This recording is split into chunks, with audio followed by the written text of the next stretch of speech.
If you remember anything next week, let me know. I said, hold up. Yeah, I said, I witnessed my mom shooting my dad in the head. Oh, my God. She said, when? I said, when I was 8. She said, oh, my God. I'm 40 years old now.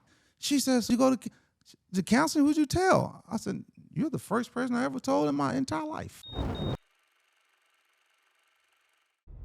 So at 12, what were kind of some things that brought you to drinking? Like, can you bring us back to that first little drink you remember? Yeah, man. Me and my brother stole my uncle's tall can of Budweiser, man. Oh, shit. And yeah, man. And I remember being laid out, man, on the floor, man, just drunk and dizzy, man. And I don't know, I must have liked it, man. You know, I must have.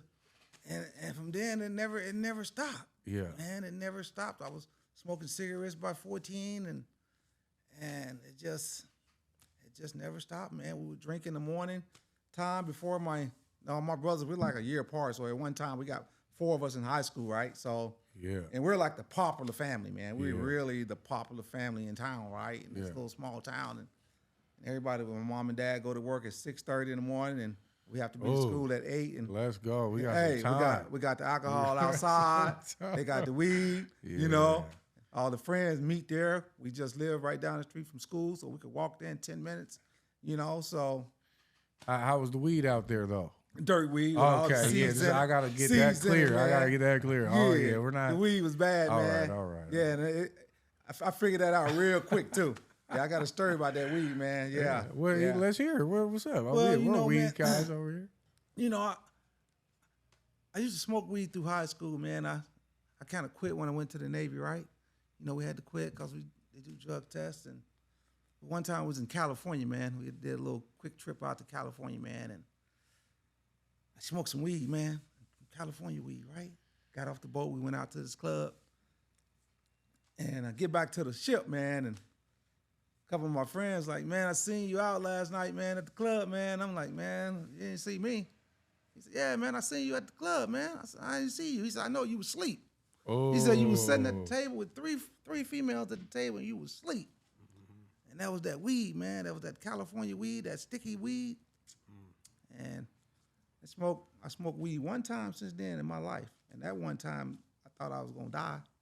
Yeah. Man, I smoked some weed that somebody laced. Ended up in the hospital.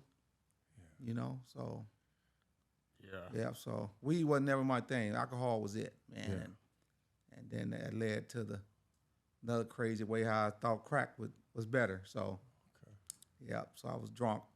I always would get drunk and sick, but I always wanted to drink more, right? So, and I didn't like the sick feeling, right? So, you know, down the road, I tried to crack, right? Did you try coke first and then crack? Was that the process? Yeah, I did coke like in the Navy like one time. I ain't like coke neither, right? So I ain't like coke either. And when I got kicked out of the Navy, I moved to, first I stayed in Tacoma about 8 months on a friend's sofa. And then I ended up going to to Missouri for like 8 months to stay with my uncle, right? And did that for about 8 months, man, and that wasn't going good, so I went back to my parents' house in Mississippi. That's when I had my 2 daughters. You know, I stayed there 3 years and worked at the company where my mom and dad worked and had 2 daughters by 2 different women, you know. And then I was drinking, got 5 DUIs in Mississippi within those 3 years.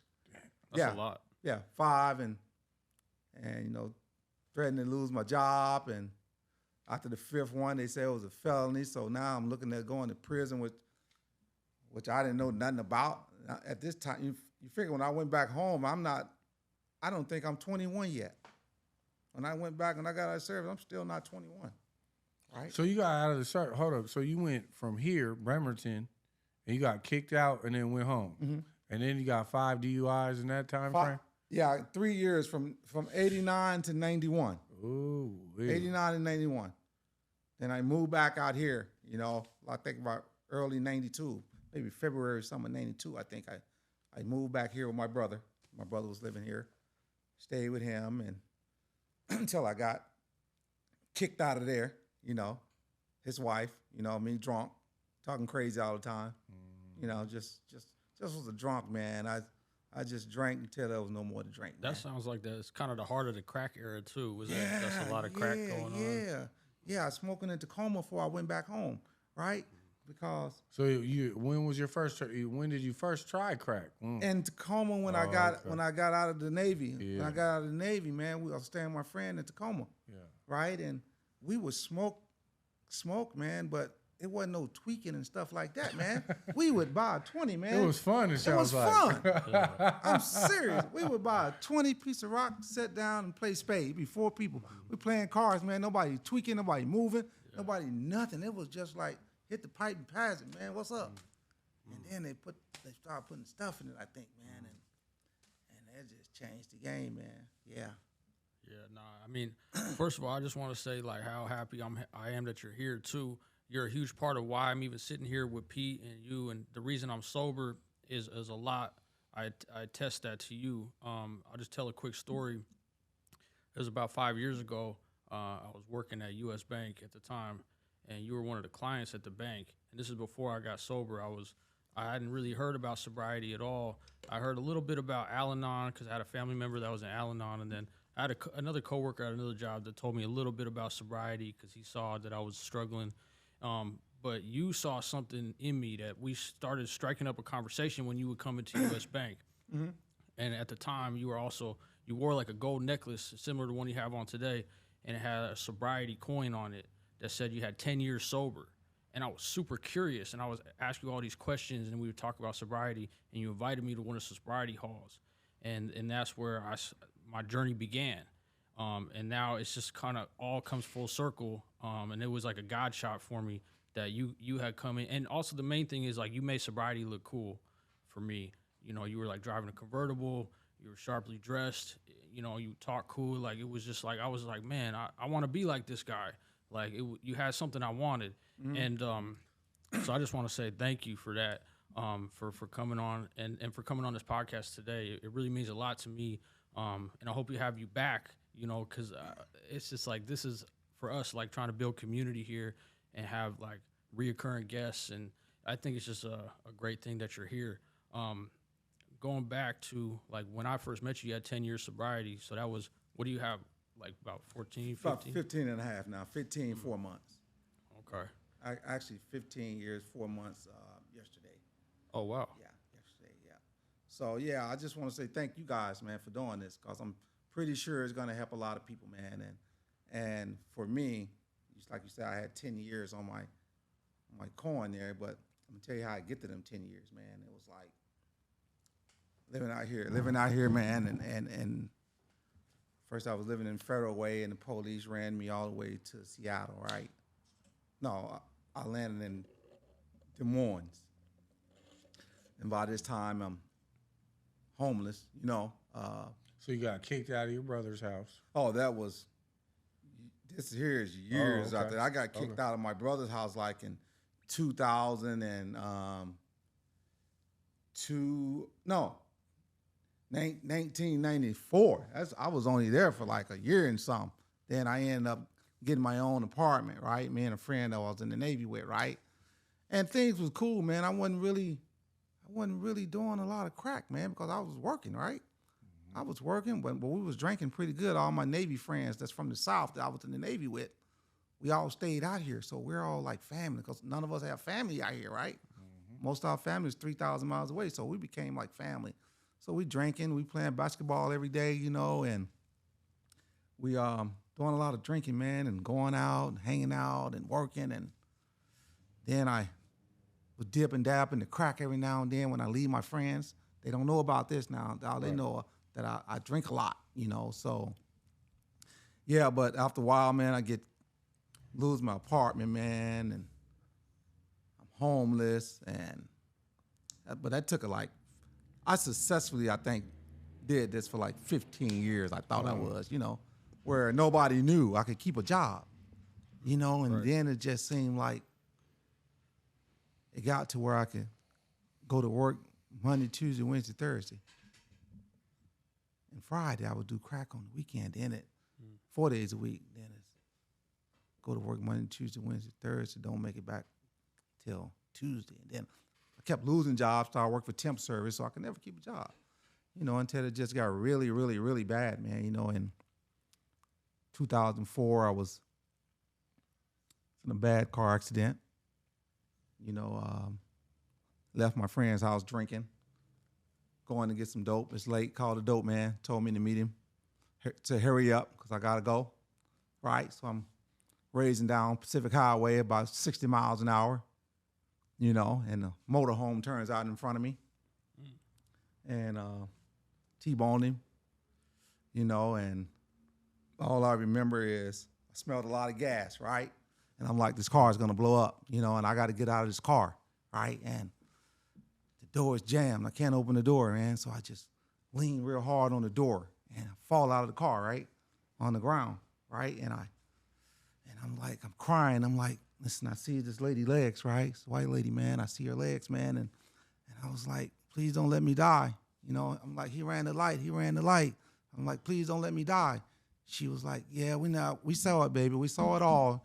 They coming to get you. You're going to be all right, She said, we know he ran the light, So I stay in. I wake up about 5 days later, man, in the Tacoma Trauma Center. I've been out unconscious for 5 days. Wow. Yeah. Cut my liver, broke my bones in my sternum, broke both my hands. And I stay in the hospital 12 days, man, and I get out of the hospital on that 12th day. My friend picks me up, man, and I told him that I say, man, I need to go to the wrecking yard and get something out of my car, right? He said, okay, he gives me a ride up there, man. I tell the guy, man, I'm like, man, I need to get something out of that gray Cougar you got in there, man, He said, well, you got to come back because we haven't processed it yet. It's still in the owner's name. I said, I am the owner. He said, no, sir, you're not the owner. I said, sir, I own that car. He said, I towed that car in that night. I'm pretty sure that guy's dead. Yeah, I had to show him my ID, and he was amazed. He said, he cannot believe I'm walking in here 12 days later. He thought I was dead. That engine was in the front seat. Wow. The car totaled out. But the reason I was there, because I remember I left some gin in there. Yeah, you left something in there. Yeah, I'm going back to get my gin. Right. I mean, with can't hardly breathe, bones broken, hands broken, Wow. liver cut. I wanted my gin. Both hands wrapped up where I had to, because I went to get some crack too after I went back home. So I had to peel back the wrapping so I can strike the lighter. And every time I hit the pipe, it's just unbearable pain, but that didn't stop me, right? Right. That didn't stop me, man. I got a lawyer because the guy who ran the light, he ran the light, right? So come on, he was you gonna drunk. get paid. He was drunk. Yeah, he was drunk. Well, Even though I was drunk too, but he ran the light. He's the real drunk guy. He's the real one, right? Yeah. Right.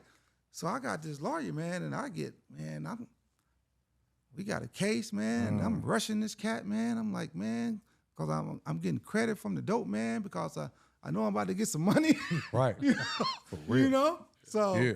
Hey, and then I'm calling him, asking him for money, or I'm going to get another lawyer.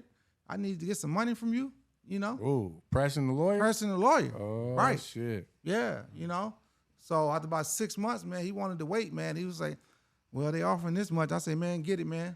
Whatever they offer, man, give me my money, man. He said, you can get more. I said, I don't care about more. I don't have no money now. And at this point, are you homeless? Or No, you kinda... I'm living in the studio, but I ain't paid no rent in about 6 months. Yeah, yeah. I done had my lawyer send them a letter. I've always was kind of ahead of the game, right? Let them know that I was going to get some money, so I was going to pay my back rent, right? So I ain't paid rent in 6 months, right? Mm-hmm. So I was in a studio apartment in Des Moines, right? Mm-hmm. And so I had all these plans. So I was going to get this money. I was going to start this business. I was going to do this, do that, right? And the day the lawyer called, and say the check was in, ready. The dope man was sitting at my house that day. I don't have no car because I had got a car on credit from a dealership guy. And I had to let the dope man use that. And he totaled that out. So now I owe for 2 cars that I had to pay out of this money that I get. So he takes me to get the check, man, and $65,000 check. Wow. $65,000. This was in May of 2004. October 2004, I was homeless and in jail broke. Come on, man. Speak that shit. That's the real. Yeah. Now, question: have you ever totaled a car like that, Rudy? I have totaled a car before, but not like that. Yeah. That Yeah. sounds, See, I had this Caprice, 1989 Caprice Classic. You guys reminded me of this story where I was coming off this, it was the West Seattle Bridge, and this gentleman did a U-turn right in front of the Caprice. Now, I'm going pretty quick, but this dude did a U-turn and says, no U-turns, and I slammed T-boned him too. And what happens is, like, all these accidents that I've had were never my fault. Right. So then I would always get paid. Right. And so these payments would come and, like, I'd have this list of all these things I was gonna do with it. Oh yeah, we're gonna get $30,000 and we're gonna spend it, do this, do that. Yeah. Next thing you know, a couple months later, that money's gone. Gone, man. Yeah, now you're starting over. Over You need again, another man. accident. I need another accident. I need another one, man. Always waiting on the next come up, man. Yeah. Man. But man, finally, man, I get out of that and I end up going to jail after I spent all the money and I go to treatment. This preacher would come into, I was in the Kent jail, right? So this preacher would come in there every Wednesday and do Bible study. I had like 80 days to do in jail. So he would come like every Wednesday. This is as long as I've ever been in jail. I've been arrested over 40 times, but it was like 80 days was like a long time for me. I'm the 5-day, 10-day, 12-day guy, let go, a little petty crime. But this here 80 days, man, I'm like, that was a long time, man. And this preacher would come to Bible study and preach, man, and he would ask me where was I. He always asked everybody what they're gonna do when they get out, right?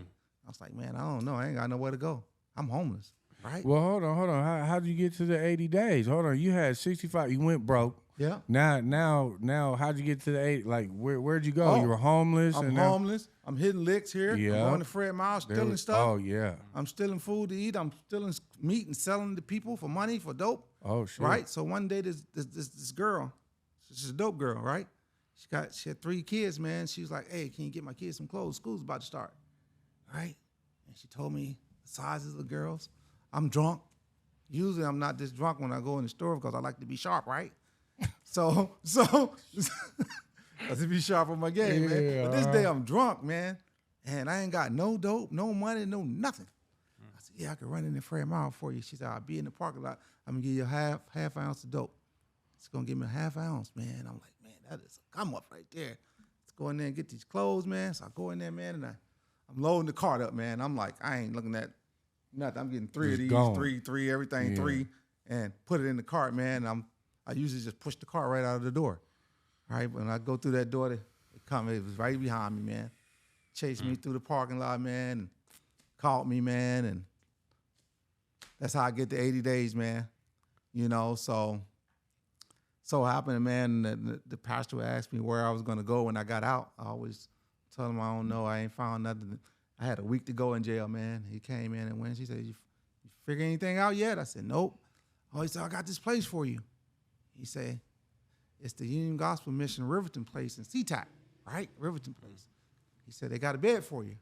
He said, you want to go? I said, yeah. He said, what time you get out? I said, well, when they released me, they released people at midnight, right? He said, midnight. I said, yeah. And he was like, where you go at midnight? I'm like, hey, probably back to get some dope. Right. Some alcohol. And he said, well, ask them, can you stay here until 7 in the morning? I'll come and get you. Oh, wait. Right? Look at that God shot right Yeah, there. yeah. Okay, we're going to hold on to you. Yeah. So they let me stay. He picked me up, took me to Riverton to rehab. It was a year program. Damn. But I'm still slick. I'm 10 months in. I'm sober, but I'm still slick as hell, doing all the slick shit, you know. So I get kicked out after 10 months, right? But I met this lady in the church we used to go to, this older lady, man, called Grandma Gwen, man. Everybody just loved her, man. She was just the nicest lady, man, you know, and she would cook for us and bake stuff, and she used to invite me to her house. And this one Thanksgiving, she asked me what I was going to be doing for Thanksgiving. You know, I'm not from here. I ain't have no family. You know, people in the program was going to their families, or their family was coming up there. I said, I don't know what I'm going to do, right? And she said, well, you want to come to my house? I said, yeah. So I go to her house for Thanksgiving. She's a white lady. You know, she was cool. You know, older. She was probably She got to be like 95 right now, you know. And so she invited me to her house. When I get kicked out, I didn't have nowhere to go at this time. Then she said, well, why don't you apply for these apartments over here where I live at, right? And I was like, man, my credit ain't good, you know. And she said, well, just try. So I tried. It turned me down, you know, so I didn't have nowhere to go. Then she said, well, I'm going to co-sign for you. She co-signed for me. I get an apartment right across from hers. I said, look at this, man. She ended up buying me 2 vehicles. Check it out. She bought me 2 vehicles. I got a job. Got a bunch of jewelry on now. I got sober. Yeah. Sober. 18 months. I went 18 months sober. I went to church every Wednesday. Bible study every Wednesday, church every Sunday for 18 months straight. Never missed. Have you been in a 12-step recovery program yet? Have you dabbled into anything? Well, at this point, one Wednesday night on the way from Bible study, right? I usually just take the freeway, get off, and go home, right? This particular night, 18 months sober, I said, let me go back down here where I used to hang out at, see what they doing, see if they still getting something high. New. Yeah, they're going to do something new. Yeah. So I stopped there, man. Sewing club. I see, they always call it the one that got away. There she go, right? Okay, now I got a bunch of money, and she looks like she doing pretty bad. I'm just going to spend $40, right? I had $1,500 in my pocket that night. You know, I'm just going to spend 40. And this was the night that the preacher, because I'm like number 2 guy in the church. It's a little small church with a bunch of alcoholics go, you know, and drug addicts, you know. And he gave me the keys to the church. He said, I got a job to go to. He's a real estate guy. He said, I'm going to need you to open the church up Saturday, having a memorial service for somebody died in the church, right? I'm going to need you to open the doors up and set up for this memorial on Saturday. And Wednesday was the night that I got high. I never showed up to church. And it was 2 years later before I could get back, right? Yeah, man. So before the night was over, though, with that $1,500, before the sun came up, I was asking for credit. That money was gone. So I ended up back in Seattle, man.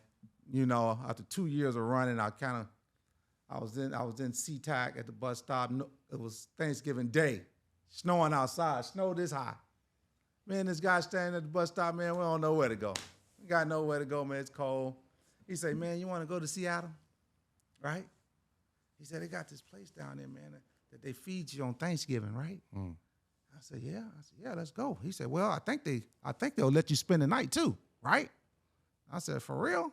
Because I don't know nothing about no shelter or nothing. I ain't never heard about no shelter or anything like that. I used to sleep at the bus stop, right? Or on the bus. I used to ride the bus that I drive now.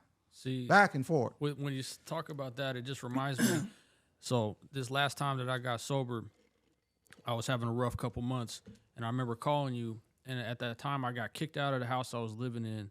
I remember I had to go to my mom's apartment, but she was having house guests at that time. So, and my dad was a maintenance man in that building. So she said, well, I think there's a vacant apartment that we could set you up and you could sleep in that vacant apartment. And I remember she gave me an air mattress, and I remember it was just me and an air mattress in the 4 walls in that vacant apartment. And I just pretty much flushed my whole life down the drain, like kind of the stories that you're talking about here. I remember calling you, and I was like telling you my situation. I'm like, man, I'm all bad. I just got this air mattress. I'm in this vacant apartment. And I remember you telling me, you were like, oh, shit, you got an air mattress? Yeah. I remember you were like, you might not be done drinking yet. Yeah. You're not in the park nowhere. You're Yeah. not home. And now I always remember that, man. Yeah. That it could always get worse. Yeah. And I just thank you for reminding me about that, because that was pretty powerful for me to hear at that time. Yeah. Yeah. Sometimes it takes a little bit more for us to hit our bottom, man. You know, sometimes air mattress might be too good. You know, we might need to be on the floor like I was. You know, so I ended up going down to that Union Gospel Mission, right? Right. And sleeping on the floor. Got a mat by this thin with about 200 more stinking people, right? And we touching each other. The one over here? Yeah, right here. Yeah. Yeah, we touching each other, right? And it stinks so bad, right? Right. So that's where I'm staying at now, right? Right. And You gotta get up at like 7 in the morning. no, or something? 5. 5 Gotta in get the out at morning. 5. Yeah. So hit the road. So I'm there, right? And I'm doing a little odd job going to the Mariners, cleaning up the Mariners Stadium for $80 a day and smoking that up. You know, that's what I would do every day. Go to the Mariners, work, clean up, you know. And then I started going to Alaska. I got hooked up with the Alaska gig, right? Fisherman? Fisherman boat, right? Oh, shit.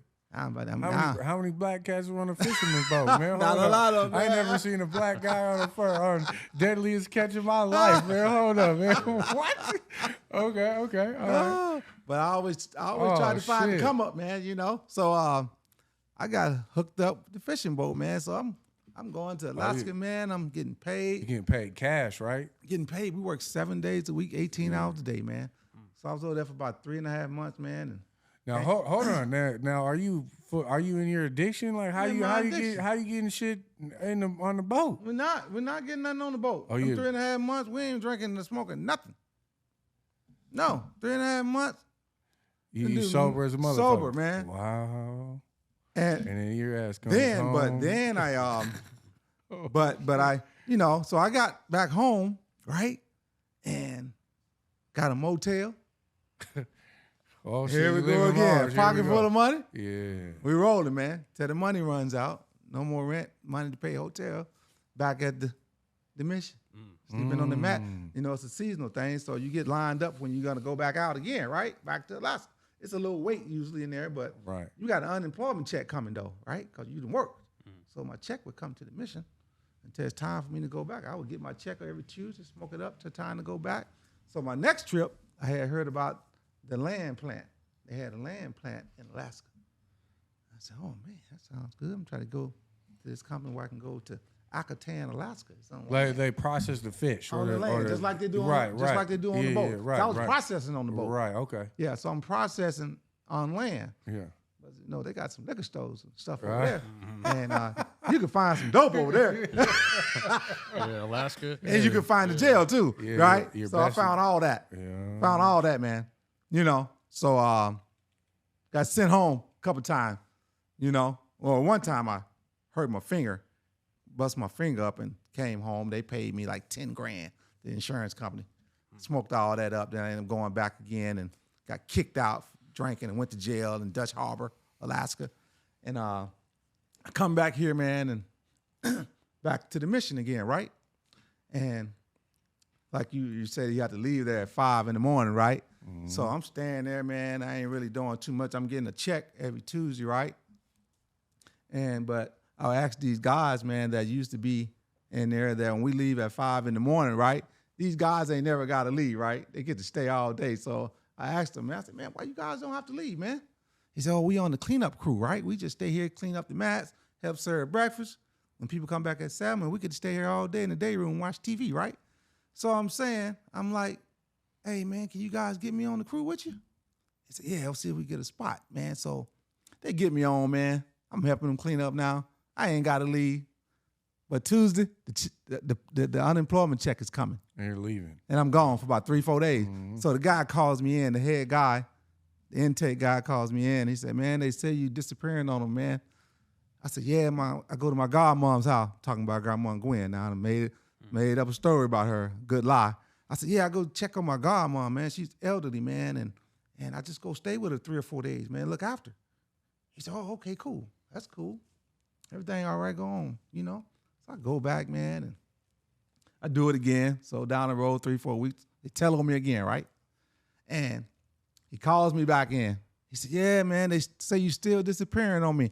I said, yeah, but did you remember I told you I go check on my godmom? He said, yeah, I know, but I'm going to need you to pee in this cup for me. Oh, you weren't ready for that one. I was ready for that one. Yeah. Right. So I pee in the cup, sat there, wait on him to process. He come back out. He said, yeah, you got cocaine in your system. I said, man, I don't do no drugs, man. Something must be wrong with your cup, bro. I ain't on no drugs. He said, nah, cup don't lie. He said, you can't be on the crew no more and help out. Now I got an attitude, right? I say, man, I don't care about no crew, man. Sleep on the mat like everybody else, right? He said, nope. You can't even sleep on the mat. I said, why not? Everybody else down there drink. They sleep there, get up. Why? He said, no, but you can't. All right? He said, you got two choices. You can join the program upstairs or you got to go. Those were my two choices, right? Out of all these people, that's what they do every day. They come here and stay, get up and go do whatever they want to do and come back at night and go to sleep, right? I thought about it for a minute. I know when I'm going back to Alaska. This is on a Tuesday that I'm talking to him. I'm leaving for Alaska on Monday. I already got my orders, right? I said, well, I could join the program upstairs, get me about 4 good nights of sleep, nice bed instead of a mat, good food, clean clothes. I'll be rested up for Alaska, right? I said, okay. I joined the program, right?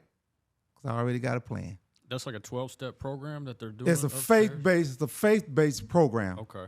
Yeah. 365-day program. Right. 1 year. Right. 1 year, Yeah. right? Yeah. So I said, I'll join the program, right? And he said, okay, we'll get you checked in, man. Intake guy, come get you checked in. And I'm like, I said, like I said, it's Tuesday. My check is behind the counter, right? I know that, right? I said, man, I ain't got no cigarettes. I need to get my check, go cash, give me some cigarettes. He said, okay, you can do that. You got 1 hour. You ain't back in an hour, keep going, right? Get my check, go get cigarettes, come back, get checked in, go to sleep. Oh, wait. So yeah, sleep for about a day and a half, finally get up and eat, getting a little clear-headed now, and going to these faith-based classes where they're talking about God and stuff like that. So I'm getting clear. It's getting to be Thursday. Now I'm like, man, I'm feeling good, getting my strength back. It's getting to be Friday. Thoughts is coming to my head. I'm like, man, I really want to go to Alaska? Right, you're gonna make a decision. Yeah, I had to make a decision, man. Then on Sunday, right? They escort us to church. It's about 5 of us new guys that's all on a blackout. So we got a 30-day blackout, right? Yeah, you can't call anybody. Can't call, can't go nowhere, right? Right. So Yeah. so we get escorted to church, right? On that Sunday morning, right? So we get to church kind of early, and I'm standing outside the church, and I'm over there smoking a cigarette, and this guy, one of my friends, he walked up to me, he said, man, you got something on your mind, right? And I said, no, I was thinking about this job, man. He was like, oh, man, if God wants you to have a job, he'll give you one. I said, no, that ain't it, bro. I said, I already got a job. I'm just thinking about something, and he said, well, just pray about it, right? That's what they tell you. Just pray about it, right? So church opened up. We go into church. I go to sleep. Sleep through almost the entire sermon, man. Okay. At church, you sleep. At church, man. Right. Dead to sleep, man. Yeah.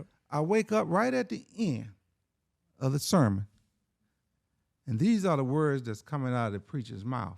He's talking about Jonah going out on a fishing boat, disobeying what God telling him to do. And Jonah ended up getting caught in the belly of a whale because he went on this boat instead of doing what God told him to do. Right? Now I'm like, man, I'm getting ready to go on the boat. Is something gonna happen to me? This is what I'm thinking. So now I'm like, man, I'm really afraid, right? So on the way out of the church, the preacher standing at the door, he always shake the guys in the program hand. And I say, Pastor, man, I got a question for you, man. I say, I got this job, man. I'm thinking, I don't know what I should go at now to stay in the program, right? And he was like, well, he said, just pray for confirmation, man, and God will give you the answer, right? Yeah, okay. So we get back to the mission, to the program. We go in the cafeteria. It's about 4 of us that went to church that hadn't ate yet. Everybody else already ate. But only 2 of us went in the cafeteria to eat, right? I'm sitting on one side. Other guy's sitting on the other side. I still remember the day 15 years ago. I had a bowl of soup and a roll, right? And I'm sitting there and I'm eating. I'm eating my soup, man, and then I get a touch on the shoulder. And I could feel it, man. They said, wherever you think about going, don't go. I heard the voice. I felt the touch. I turned around and wasn't nobody there. Not a soul. I heard the voice clear as day. There's no doubt that somebody said something to me. I felt it. Somebody touched me. Said, wherever you're thinking about going, don't go. And then I got really scared again. And I'm like, is something going to happen to me if I go? So I told my friend, I said, man, I'm thinking about calling these people and telling them I'm not going. And he said, no, because me and him had become friends. You know, he said he wanted me to stay anyway, right? He didn't want me to go. He said, no, man, don't call them, man. Just don't show up. Because if you call them, they might talk you into it. For sure. Yeah, just don't show up. Right. I didn't show up. I stayed in that program 365 days. Woo. Graduated that program January 8th. January 17th was the day I stopped drinking in 2007. I haven't had a drink since. I haven't had the, you know, it's one thing when you just stop drinking and drugging, but when God removes all the cravings of that, you know, this has been like, it's really, really, really been easy. Not saying it's easy for no one, but drinking and drugging has not been my problem for 15 years and 4 months. I have some other stuff that goes on here, but it ain't drinking, but I'm working on those things too, you know, and I've been through a lot of stuff, man, in the mix of these 15 years. Not all bad, some good. You know, I lost a wife in this program from cancer. You know, my wife passed away almost 7 years ago. I didn't drink. I didn't drug. I was the president of the board of directors at 23rd and Cherry Fellowship Hall for 6 years. My wife passed away when I was president, so I had the keys to the building when she passed away. You know, it was only me and her. So there were nights, man, where I didn't know what to do. I would drive downtown in my car, drive down 2, 3 in the morning, just driving around. You know, like, what the hell am I looking for, right? Thank God for 23rd and Cherry Fellowship Hall. I had the key to that building. I can go in there, open that door, sit at that table by myself for hours because I didn't know what else to do, right? All I know, I wanted the pain to go away from missing my wife, right? And because I know that my wife saved my life. I'm pretty sure of that. You know, I met my wife at a wedding. My friend was getting married. She knew him too. I didn't know her. I didn't know she knew him, but we were at the same wedding. I got a pass from Union Gospel Mission because I'm still in the program. I'm 6 months sober. I just been in the program 6 months. They let me go to my friend's wedding. So I meet her there, right? And she had 15 years sober. Wow. 15 years. And I'm a 6-month rehab guy. What does she want with me? You know, I ended up graduating that program. I moved into her house. We got married and was married for 6 years. You know, and she's 13 years older than me. So she lived AA. She sponsored hundreds of people probably. She did a lot of sponsorship for women. You know, so she's responsible for helping a lot of women get sober, right? So I would hear all this stuff every day, her on the phone, or the sponsee is at the house. You know, they're going through the steps. I'm hearing all this stuff. And so I feel like I'm forced into it, you know. I can't say I don't know because I hear it, right? And most of our conversations about AA that we have, right? So I started going to the hall, you know, my first 2 years, rather I started doing some service work, right? Thursday night book study. I would pour coffee. I did that 2 years straight, every Thursday night. Would never miss. For whatever reason I was there at the time, I showed up to pour that coffee. You know, so I think there's something to be said about that, like basic act of service. Of like, I remember my first time trying to. So when I was in treatment at Lakeside Milam, they would bring in these meetings and these people would come in and they had a lot of time. They're laughing and shit, and I remember just being like, man, like, I got 15 days, man. Like, this is not funny. This isn't cool.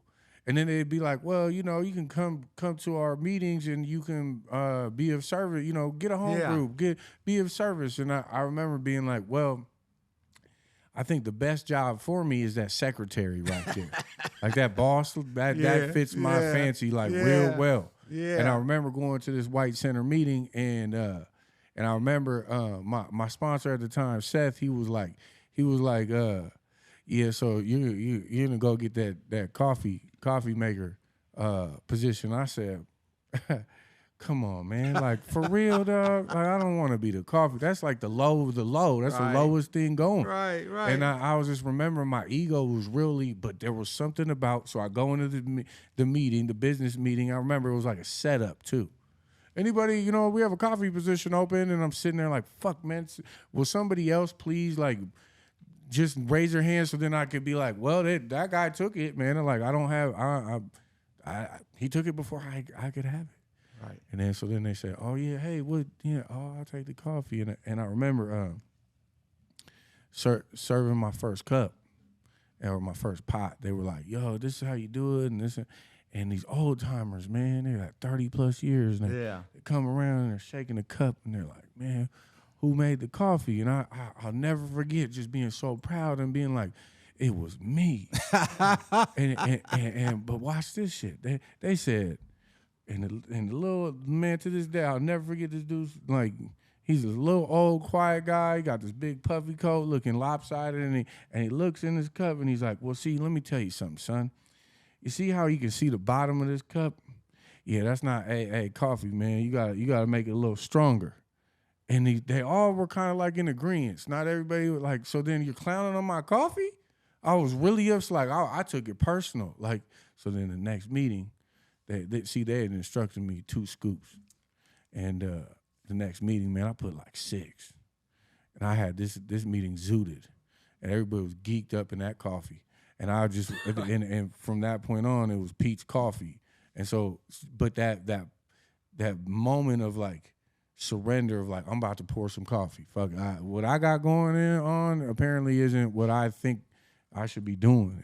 And so, or what I should be doing. And so I surrendered to that basic coffee making position, and it changed my whole recovery.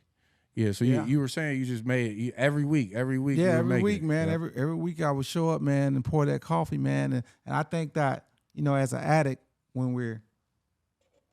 because some addicts, like myself, I was used to having stuff, right? I was just used to. I wasn't broke. First 15 years, I successfully smoked some crack and went to work every day. I had a car. Come on, man. So now to go all the way back to, like, when I got sober and I have no job, this guy had a little company who would go pay me $40 a day to pick up all this heavy shit. I'm like, but I just got out of rehab, so I need some money. Right. But our mind, man, we move quick, so we don't. We'll skip a step. We didn't get all the way down here overnight, right? So we can't skip no steps, right? We got to start with a little bit, right? And we got to stay mindful of that, because even at 3 years sober, I got a little job, right? I got a little better job, right? Now I got a little money. And the first thing that comes to my mind is, I'm about to get me a sack of this dope, because I don't smoke no more. And I'm about to get paid, all right? But God somehow, and it's God and knowing who I was living with, knowing my wife here. You mean you were going to sell some dope? I'm going to sell some dope. Get some money, I'm going to get paid, right? Right. Yeah. But somehow God always some kind of way moved that thought. I never did it. Then 3 years later, I got 6 or 7 years sober. It comes back again. Man, I see everybody driving a nice car. I don't have all the nice cars yet, so I'm trying to get there, but I don't do it, right? I wait it out, and I get a better job, right? Like I said, I got 8 DUIs because I got 3 in the state of Washington too, right? So, and getting back to the 10 years, like when you saw me, right? That's only God, man, and for me to have 10 years sober, right? And I always pray that I can find somebody throughout the course of my day to help. That's usually my prayer every morning and every night, So to get to 10 years, man, and it seemed like what I thought was like wasn't hard. You know, I'm still doing some stuff, slick shit in my head, slick shit here and there, but I ain't drinking, right? And I asked my friend, he has about 40 years sober now, man, because during my time around the hall, being the president, I seen a lot of people come, a lot of people go, people with time relapse. I see that. And I asked him, man, I'm like, man, because you get close to some of these people, right? Right. And I'm like, man, why do people keep relapsing? What's the Right. problem? What's up? Right. Yeah, what's that all about, right? Yeah. And he told me, he said, man, relapse is a part of recovery, right? And I said, what do you mean by that? He said, people relapse in recovery. He said, what you're doing and what I'm doing is a miracle from God. This don't happen to everybody. Everybody don't stop and stay stopped that long. They just don't do it. He said, that's a very small percentage of people who do that. That's why you keep doing this program over and over and over. You know, you keep doing this program. You stay. You start here. Hey, you come back, hopefully, and pray for you make it back, and you do it again one day at a time. But the relapse are going to happen. So I'm so thankful. You know, when I hear that, I'm like, man, this is a miracle that I can do this. And I drank a lot, man. I've been in multiple car accidents. I flipped multiple cars. That last one wasn't the first one. Man, I flipped over 3 times and walked away. The car landed on the side in the field, and I walked away. They never went to the doctor. I got thrown out the car, and I never went to the doctor. Never had to go to the hospital. I've been shot at, point blank range, bullet, gun unloaded. And I'm in a car. I got a convertible. Guy pulls up to me, man, pulls his gun. Because he's mad about something, about me. He said, I've been messing with his woman or something. And he unloads that. I see him go underneath his coat like that because I don't know the guy. I never seen him before. I don't know what her boyfriend or husband looked like. Right. So I wait on him to walk up to the car, right? And like, hey, how's it going? Yeah. And he goes under his shirt and I see the gun. I throw the car in reverse, man, and I just bag out into this busy street because I'm at my mom's house. In our driveway, right? And I bag out into this busy street with my head down and feet on the accelerator. And he's pop out, unloaded it, broke all my windows out, and not a damn bullet hit me. Man, I'm man. I can't make it up, man.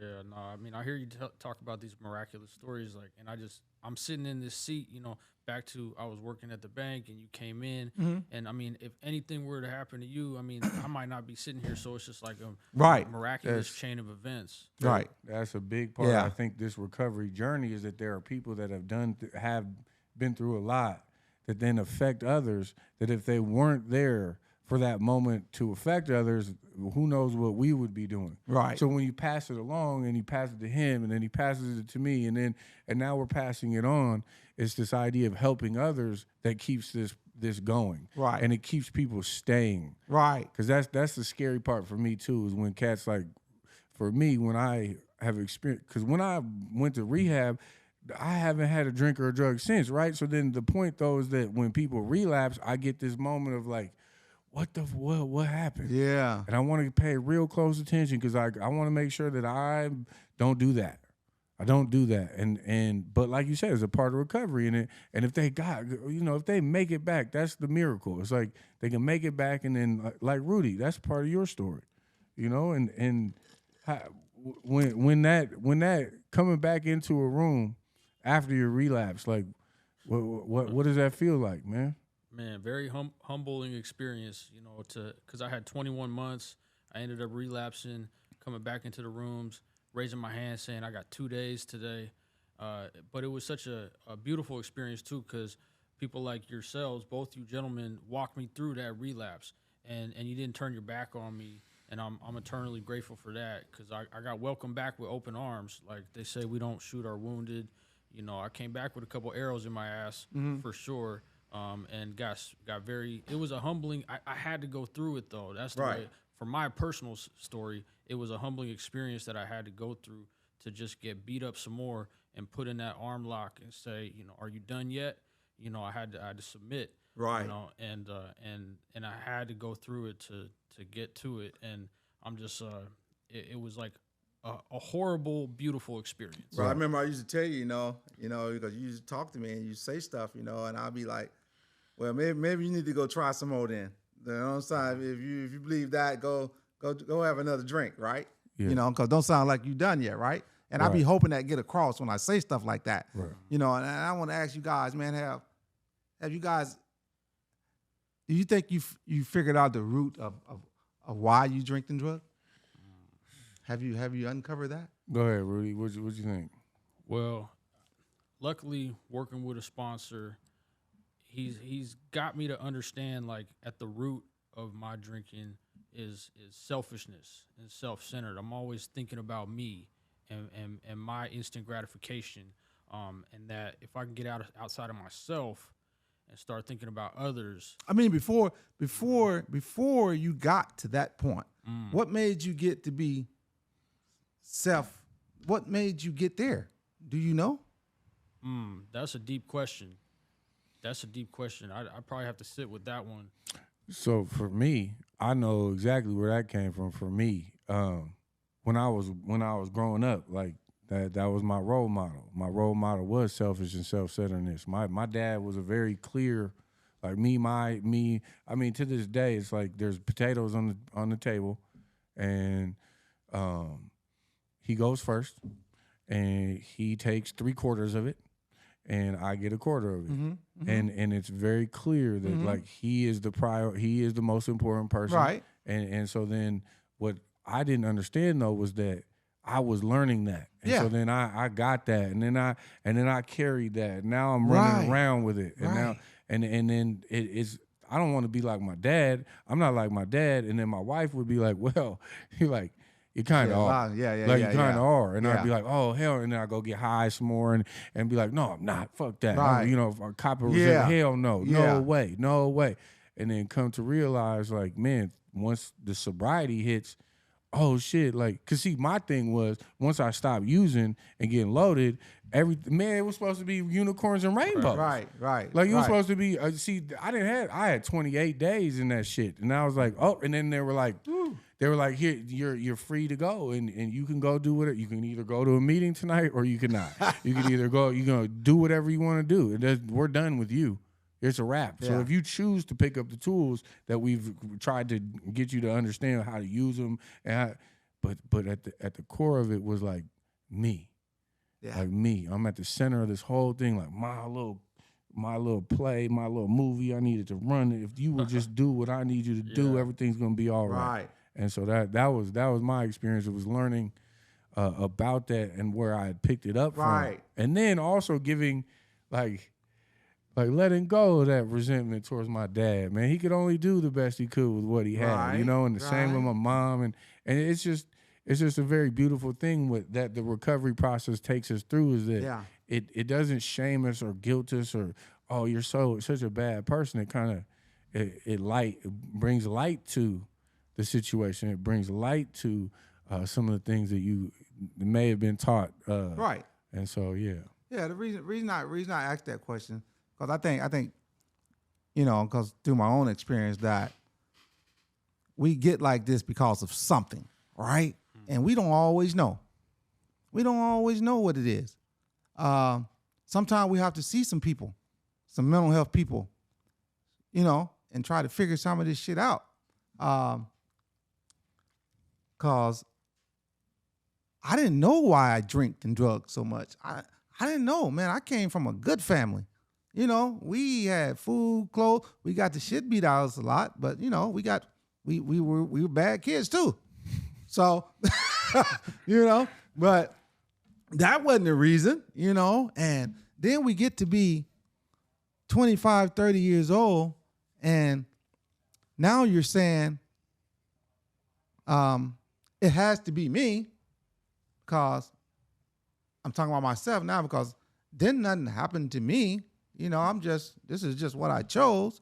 So then when I get to rehab here, treatment, I start seeing a mental health specialist, right? And we was going to do a session for 6 months, 1 week at a time. every week for an hour, right? I would go and see this lady at Sound Mental Health, and she would sit down, we would have our session, and she would ask me, first she wanted to know, because she said, did anything happen to you as a kid or when you was coming up? I'm like, nah, nothing happened to me. I was in a good family. She said, nothing? I said, no, nothing. She said, okay. So at the end of every session, she said, well, if you remember anything before next week, jot it down, and then we'll go over it, right? So we go week after week, every week. Remember anything this week? I said, nope. Well, remember anything this week? Nope. There's nothing happened to me. I wasn't raped. Nothing happened to me, So we do that. I got till I was just frustrated every time she asked me that. I'm like, quit asking me that, There's nothing happened to me, right? So for 4 months down the road, right? We're finishing up a session, right? And she was like, she's getting ready to go out. We're going out of the door. She got all these files in her hand, all right, from her clients, right? And she's going out of the door. And this day, I'm like, she's not going to ask me today, right? She's like, oh, yeah. Did you remember anything this week? I said, no, nothing happened to me. And she said, oh, okay. If you remember anything next week, let me know. I said, hold up. I said, I witnessed my mom shooting my dad in the head. Oh, my God. She said, when? I said, when I was 8. She said, oh, my God. She said, 8. Now, I'm 40 years old now, right? She said, 8. I said, yeah, I was 8. She said, so who did you tell? Did you go to the counselor? Who'd you tell? I said, you're the first person I ever told in my entire life. She said, did you go to counselor? Nope, you're the first time. This is the first time it ever come out of my mouth. 32 years later. She said, oh, my God. She said, did you cry? I said, no. She said, where'd y'all go? Because all the kids was there. She said, I said, we went to school. She said, at school? I said, yeah, we went to school. And what about after school? I said, we came home.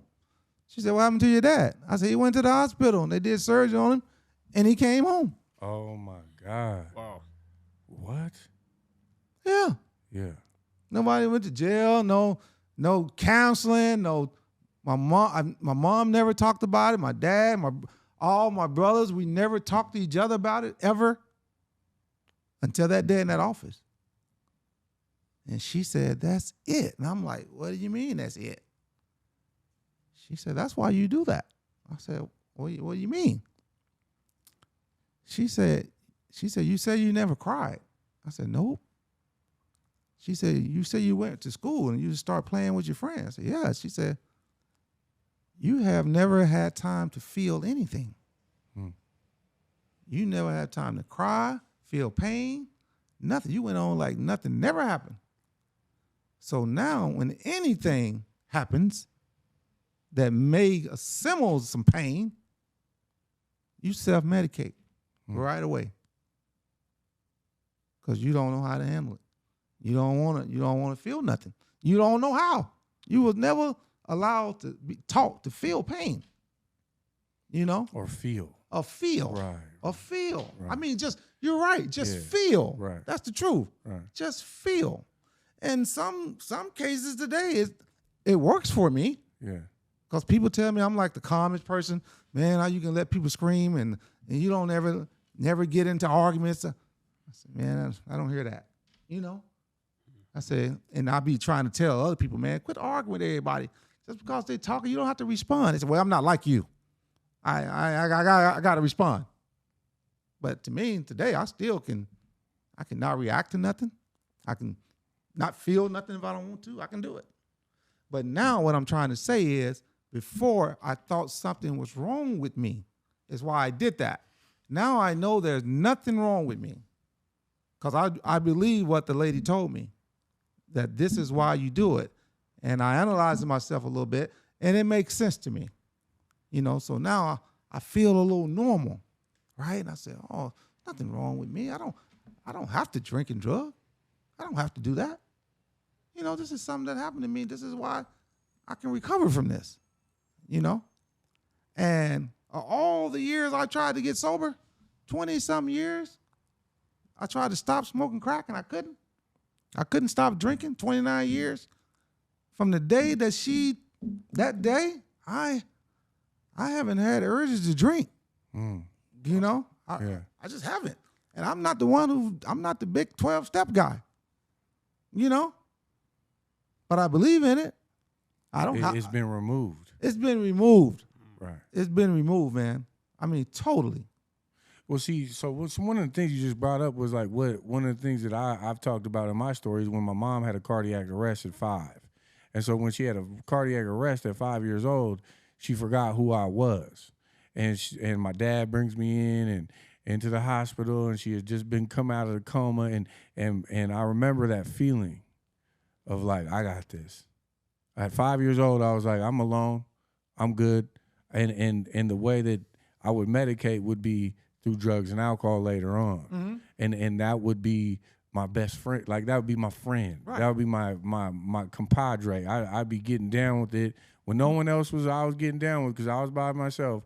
There would be these moments of just getting loaded on my own because of these moments in my life, and that was a big one. But I'm sorry to hear that about, like, but at the same time, having her pound that in, that question of like, so is any, you know, it made that moment occur because she could have just left it alone. Yeah.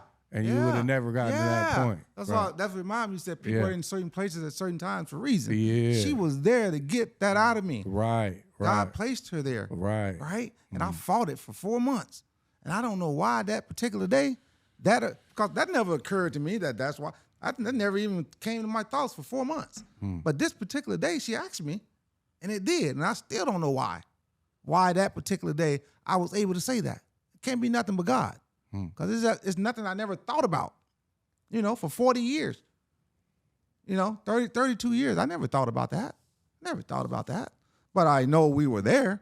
I know my mom pulled us all out of the house, all 5 of us, to the driveway, and she shot back in the house. And he was sitting on the couch.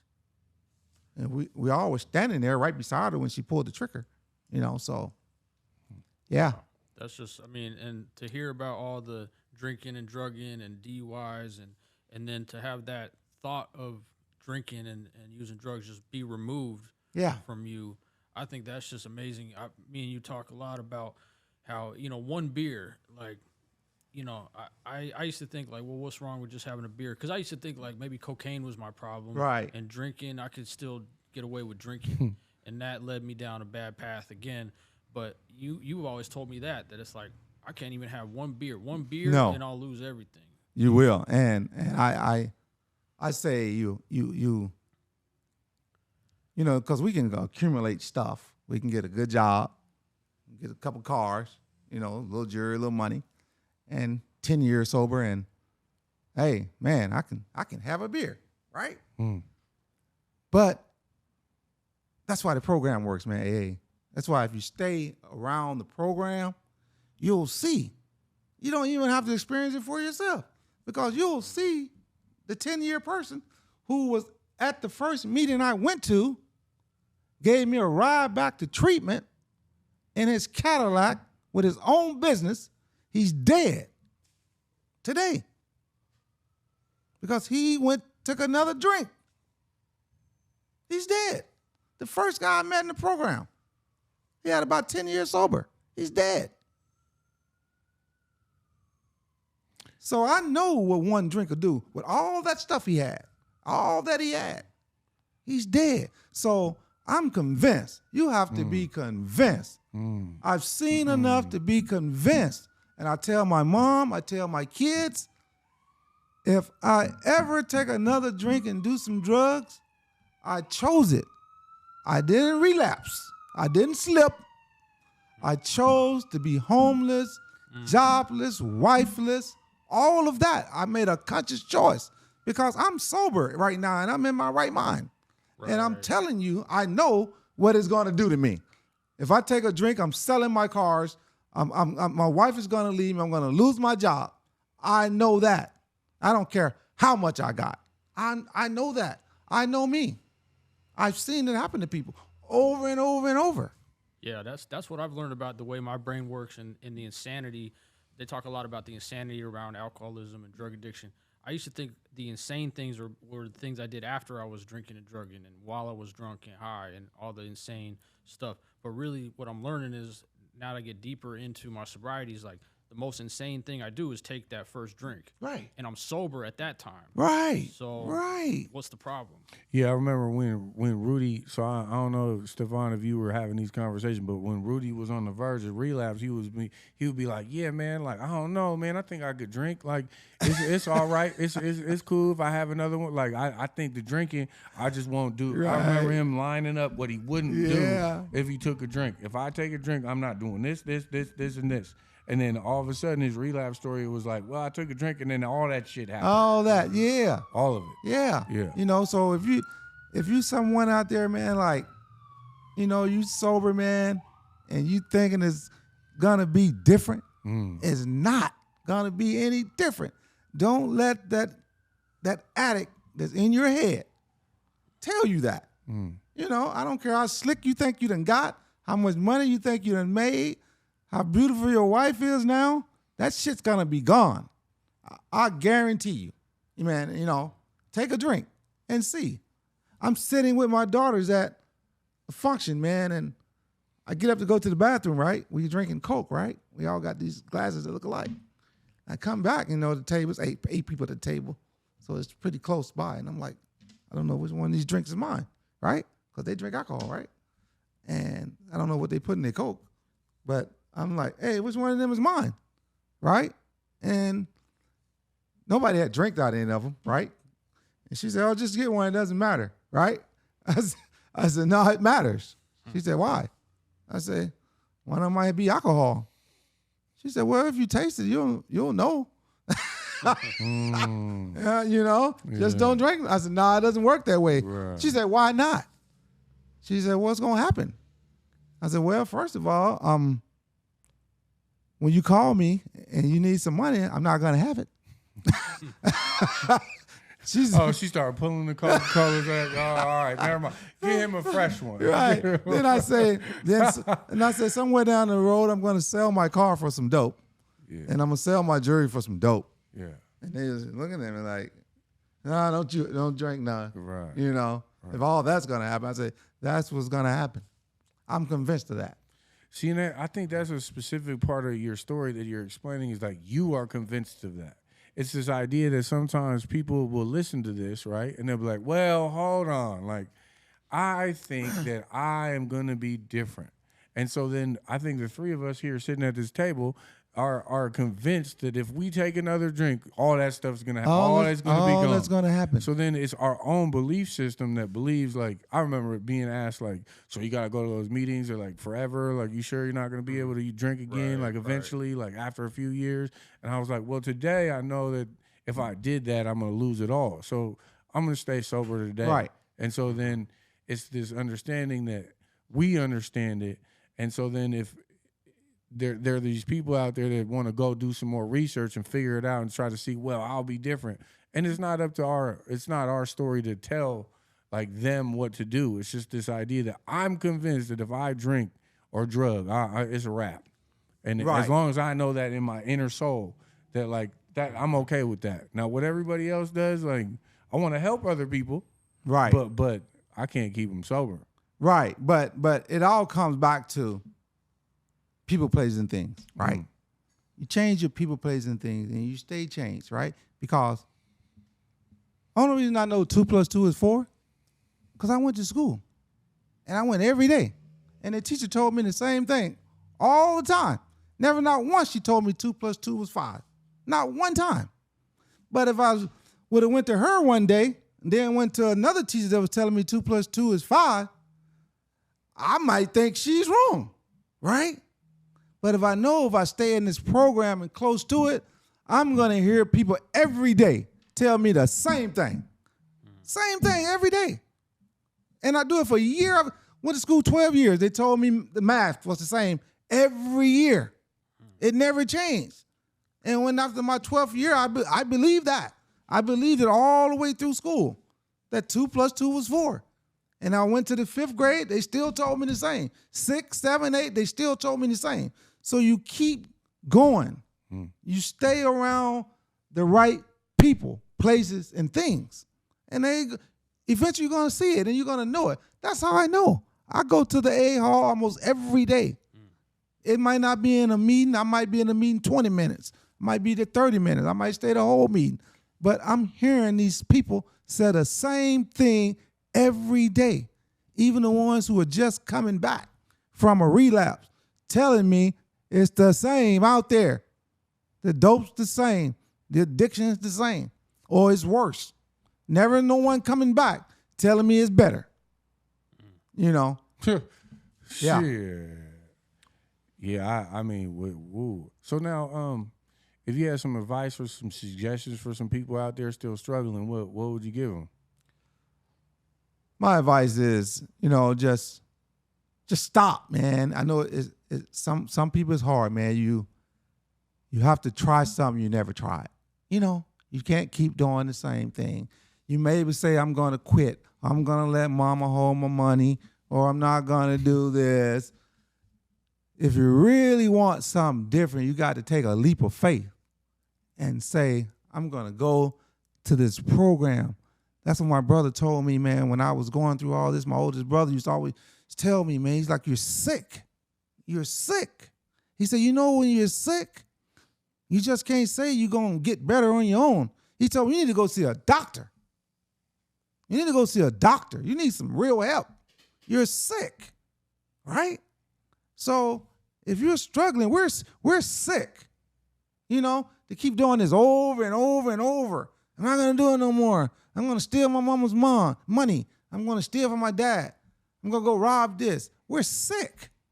And in the reality, we are, because I drive the bus, right? I drive the metro bus, county bus, right? And I listen to drivers, right? They be talking on the side to other drivers like, yeah, I left this guy today. I left him there. I didn't pick him up, right? Because I know he was about to get high. I could see he had his drug paraphernalia, lumen-4 and stuff in his hand. So I didn't let him get on my bus. He chose to be like that, right? And I'm like saying to myself, no, he doesn't. He chose to try a drug that got him addicted. Now his body chooses for him because he's sick. He's literally sick. We're sick when we're addicted. So you got to go get some real help. It's not this 10-day program. It's not, I'm just going to stop. It's not detox. Right. No. Right. You got to get some real help. You got to be able to separate yourself, man. Like my friends who were in the Navy with me for all those years we drank, that lived in Federal Way, and they still live in Federal Way, Washington, here. We was like brothers, right? And I had to leave all them guys, man. Them were my friends, man, my family, right? And after about, some time, they even came to see me in rehab, right? They came to visit me in rehab. And when I got out, I stayed away from them a while because I wasn't ready to go hang out with them no more.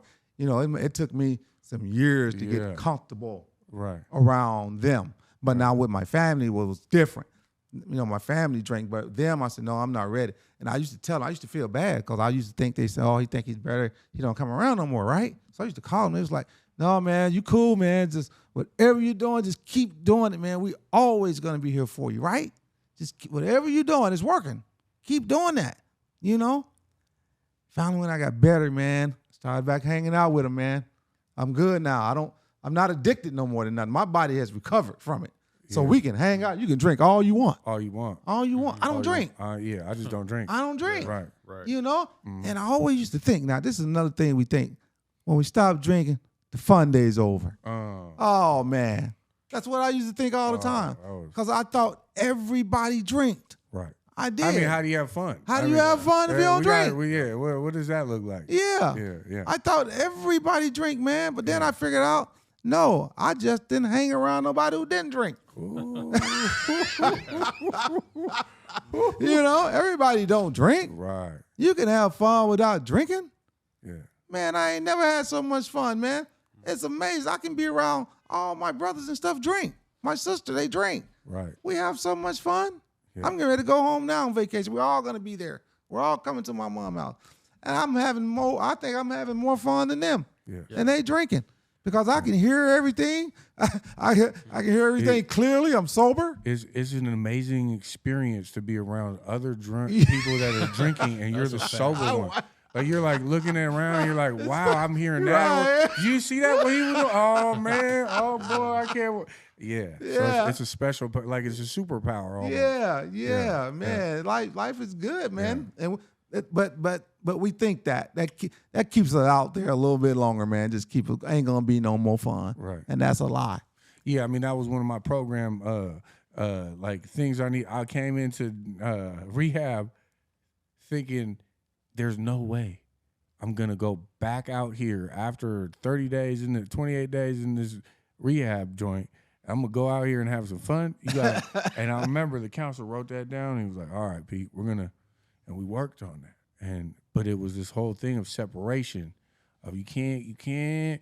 Eventually, you might be able to go back and hang out with these guys, but first we gotta get that it removed, right? That obsession removed from you. And the first step was to get that physical craving because I'm addicted. Like even I'm so addicted to it. Like even in my mind, I'm saying, don't do it. Yeah. Don't do it. But my body, I'm driving there. I'm like, I'm there and I'm here. But don't do it. Don't. And then it's not like I didn't think like, dude, I shouldn't do this. Right. Like, I'm thinking that all day, but for some reason here I am. So, man, I used to pray, man. I used to have my crack pipe in my hand. Yes. I would be lighting my pipe. Yes. Praying to God. Because I couldn't stop. Right. But I know this is not what I want to do. I would be praying, God, please stop me. Please stop me. Yeah. And he did in his time. He didn't stop me that night, but in his time. In God's time. I used to pray all the time. God, help me stop. And I got my friends, those friends, my Navy friends, man. Some of them tell me now, man, and other friends, man, I wish I could stop drinking like you. Ooh, come on, I'm telling you, they drank. Come on. Yeah, they look at you. They and look like, at me, man. I wish I could stop, man. Yeah. Yeah, no, people are watching you. I mean, like, and people are watching you, and people are watching me. The main thing, too, is, like, you mentioned you go to the recovery hall, like, every day almost, and for me to see, when I joined that recovery hall, 23rd and Cherry Fellowship Hall, I went there, and there's meetings, but then there's also, like, downtime where people are just hanging out. Yeah. And, like, there's people playing dominoes, listening to music. There's a TV where people are watching NBA playoffs. Yeah. There's like a back bar looking thing, like There's what do they call it? The commons or the half measures. The half measures. Yeah, they sell food there. They cook. We talk, man. Right. I was there today, man, playing a game of dominoes, man. And how I've been playing dominoes there for 15 years, right? And I seen this group of people, right, back there playing dominoes, right? They always older. Like I said, I always got with the older group. So these guys, they were always older. And I would go back there, man, and play dominoes. And I was like, man, y'all play dominoes every day. They said, yeah, man, we haven't lost one yet. And I didn't know what they meant. I said, what do you mean? If you play dominoes with us, you don't go back out.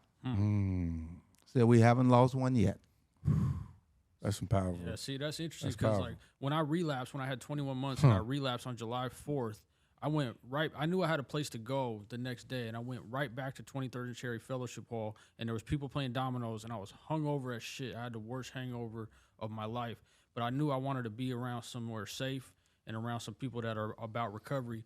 And I remember people were playing dominoes, and I just pulled up a chair. I didn't play dominoes, but I just sat there with them while they were playing. I don't even remember who was there, if I knew any of them, but they didn't even blink an eye that I would just pull up a chair and sit. They were like, you must be one of us because you're coming here. You need a safe place to be. Right.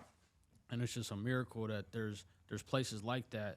And I never knew those places existed. Yes. Until I met you. Yeah. Honestly. Right. Yeah. And that's another thing I want to say. The dominoes and the good times hanging out, just fellowshipping at the hall, 23rd Cherry. People are still in recovery, right? And sometimes their recovery is, people still go through stuff when they're going through recovery. They might be still angry at somebody else about something, So people have to remember, man, when other people are recovering around you and you're recovering, sometimes there's friction, you know. So you can't let someone who's going through whatever they might be going through run you out of the room. You know, you can't always just want to battle, you know, because that person, whatever he's going, he may be offending you this day, but you're not the reason that he's picking on you. He's going through something, because when you're in recovery, man, stuff on the outside bothers, especially if you're new. You know, stuff bothers you. People get into it at the hall. I see some people. I know a girl who was up there. I was looking for this lady who was up there. She was cleaning up or something. She had been there about 4 days or something. I didn't see her. I haven't seen her in a couple of weeks. And I asked the guy the other day. I was like, "Where's the lady that was cleaning up here?" You know. They said, "Oh," she said some people was bothering her, right? And the guy said, "Well, I just hope she's okay." You know, well, some people let them run them out of the room.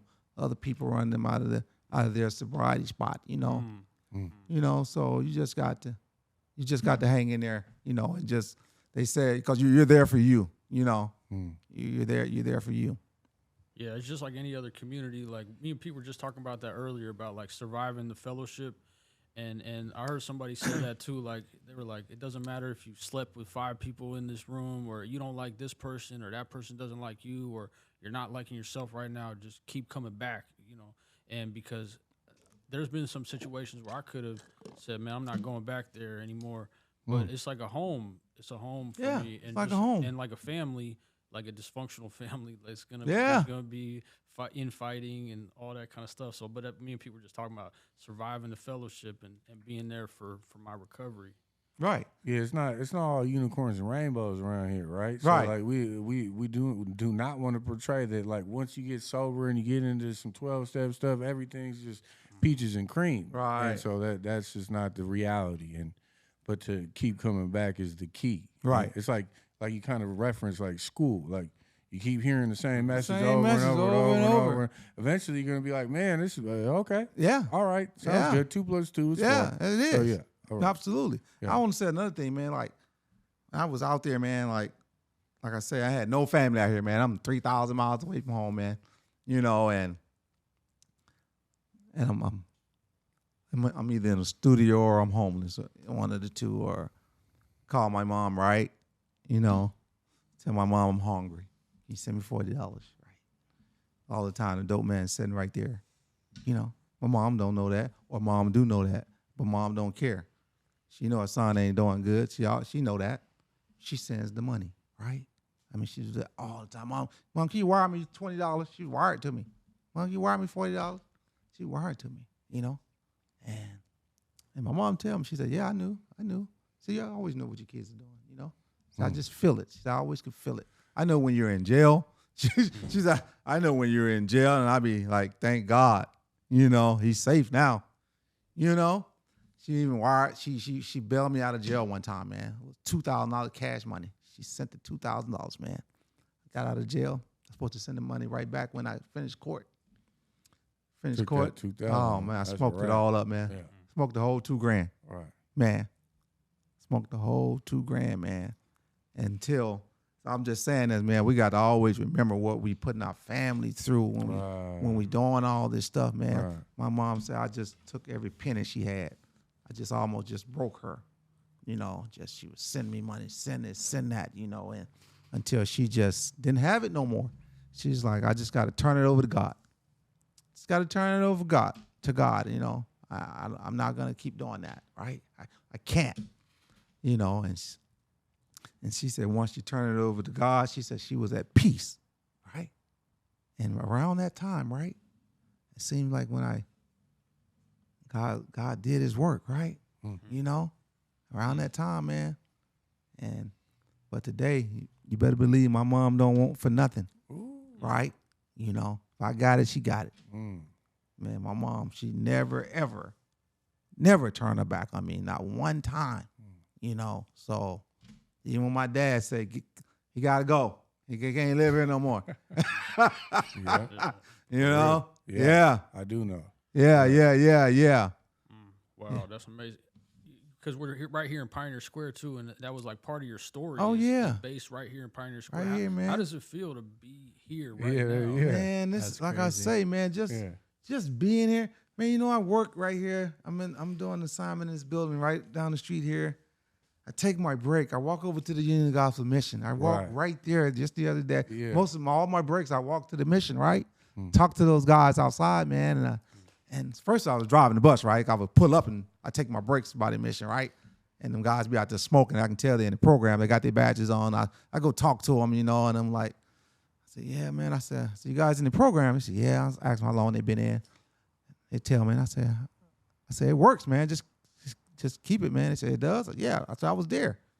I was there 365 days. Ooh. And they look at me with my Metro uniform on. Right. You know, and I started telling, I said, yeah, man, I smoke crack too, man. Yeah, we 25 years, man. We do recover. We do recover, Right, man. I said, I got 8 DUIs, man. Yeah. You know, and it was like, and it's like, God's funny, man. It's like, oh, you get back to like, yes, just being downtown, man. Right where it used to happen in Pioneer Square. Even driving the bus that I used to sleep on, I got locked in the yard on Metro bus one night because they didn't wake me up. Took me back to the base, left me there all night. You know, and I wake up 7 o'clock in the morning. I don't know how to get off the bus. So I'm banging.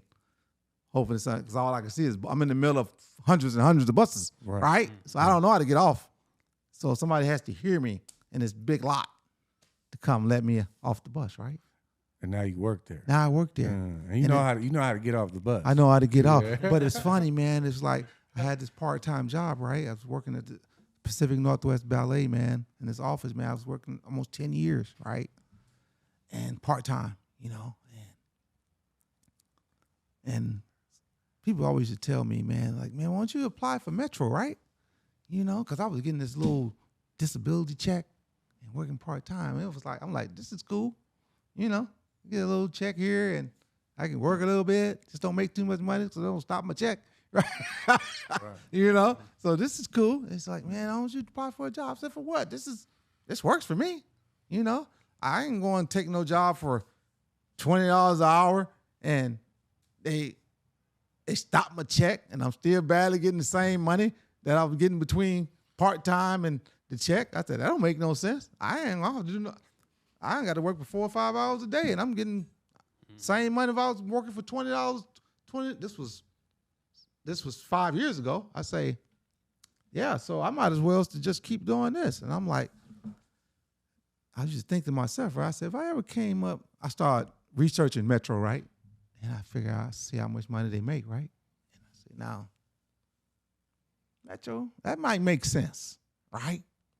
It might make. And I know a few guys that's in the program that work for Metro, and I talk to them, and I know how much money they make, and they tell me all the overtime they can get, and how they get raises, and what's the max they max out at. And I said, now that would be worth quitting, Right. and you know, giving up the little check for and part-time job, right? So I applied for the job, right? Remember now, I got 8 DUIs now. 8. I'm applying to drive a county bus, right? You know, Yeah, you're not the highest priority. Right. We're gonna put you at the top of the list. So I applied for this job, man. I think the first time I got turned down or something. Second time, they accepted me for training, right? And I said, cool, man, I'm about to get a job at Metro, right? You know, but you got to pass the test, get your CDL, all this stuff, man. And I said, cool. I go through the training, right? You know, it's a 33-day training, man. But on that 16th day, right, you take the CDL test, right? And man, I'll take the test, man. No, I'm wrong. Let me back up. Let me back that up. They told me I got the job, right? And they told me my start date for training, right? So I know my start date for training. And the day, it was about a 3 or 4 week out before the training starts. So I'm getting ready. I'm happy. The day before I was supposed to start training, right? I get a phone call from the lady who was supposed to hire me, right? And she told me that they're not going to be able to give me the job, right? And I'm like, huh? Why?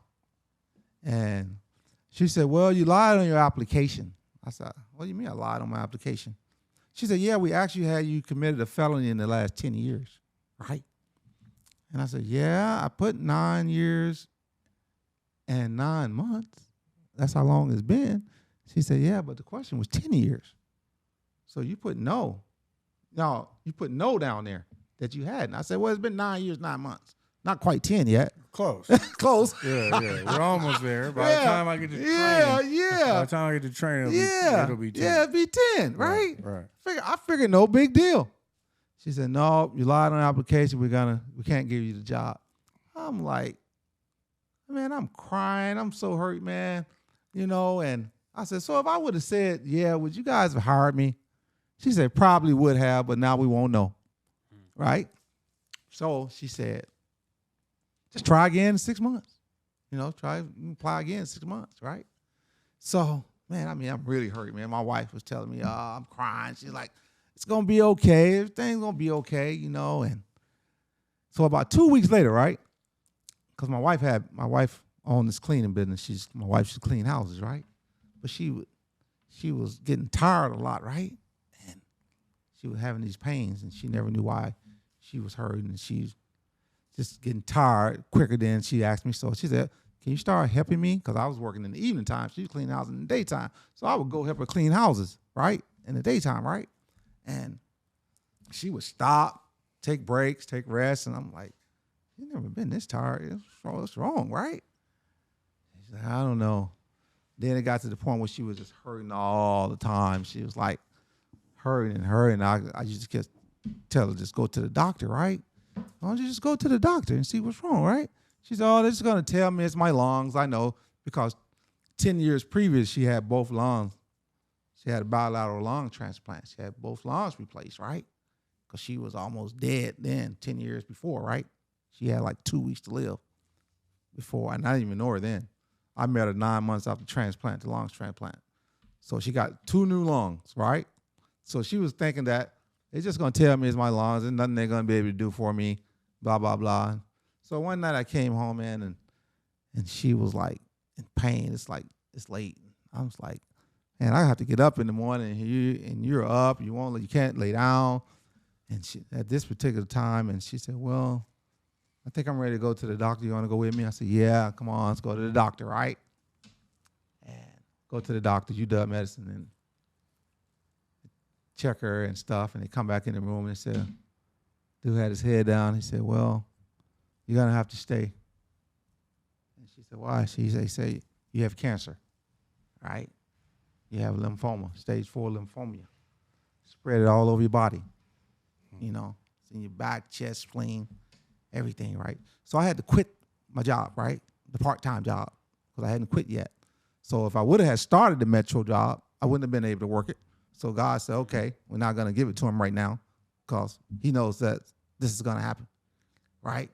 So I had to quit my part-time job. My wife would go through chemo for 10 months, right? She had to do 6 rounds of chemo, and she didn't make it, right? They got most of the cancer after 4 rounds, and then it started to come back, right? So, and she passed away from that. But and I applied again, like the lady said, right? Turned me down, said they had more applicants than me. I applied again in 6 months. I didn't never stop, right? And then they said, okay, you got a job. I make sure this time. I even called them. They told me, I said, so y'all, you guys sure this time? Is everything good on my paperwork and all this stuff? Yep, you're good. You start training. I said, okay. So I made it through, man. And I say all that to say, man, that God knows what situations we be in. He knows what's happening, So you just got to trust God, do stuff, man. And if I would have just said, we can't let our past always dictate things we want to do in life. Even though I got 8 DUIs, like the guy asked me, I told my story in a meeting one day, right, about this. And after the meeting, he said, man, I'm not going to he said, I'm not going to ask you how you got the job driving the bus with 8 DUIs. He said, I'm going to ask you, what made you apply? Mm. You know, I say, God. You know, God in this program said we can recover. And God said this stuff is his. You know, everything belongs to him. And if we ask, you know, we will receive. If I would have just sat back, I've been a drug addict all my life. I got 8 DUIs. Yeah, boo-hoo. Boo-hoo. Yeah. Boo me. I'm not going to get nothing. Wait for somebody to give me something. No. You know. So I trusted that. I trusted that I cleaned my life up. I'm helping people. I'll help others that, you know, something good can happen to me too. God put us in these positions for reasons. I was driving my bus one day down 3rd Avenue and this guy gets on, right? And I hadn't seen him in a long time, man. He gets on. He says, Doc. He used to call me Doc on the street. He said, Doc. I said, yeah, what's up, man? He said, damn, Doc, you drive the bus? He said, and I'm thinking, I think he just got out of prison again because he was going on, he had to be back at this house, like it was a halfway house or something at a certain time, right? He said, damn, man, I have hope now. That's what he told me. Because he know where I used to be. Right. He said, man, I have hope now. Yeah. So people have hope when they see you recovered, man. You know? So we just got to always be willing to help somebody and, you know, and just stay in recovery. Yeah, and you never know who you're going to affect. Like just No. having a small conversation with somebody, whether it's somebody at the bank or just somebody that you see is struggling. Right. It's amazing how everything can just change in somebody's life just from one conversation Right. with somebody. And I'm attest to that. Yeah.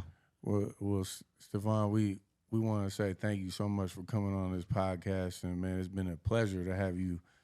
This is by far one of the most relaxed conversations we've had here, and we appreciate you coming in and sharing your story today, and just again, thank you very much. Yeah. Yeah. Yep. Yeah, we appreciate you, Stevon, and hopefully we'll have you back. Oh Yeah, yeah, come on, absolutely, man. This is man. You exciting. know, I'm always willing to help, man. You know, help somebody, man. Anybody heard something or want to find out how to contact me, man, just, you know, I'm always at 23rd and Cherry Fellowship, man. Right, you got 701 East Cherry. Yeah, Yep. you got to come through. Well, Mondo, man, we want to say thank you to Color Studios today, man, for having this beautiful episode, and man, it's been a hit, man. So thanks a lot. That was incredible, guys. Yep.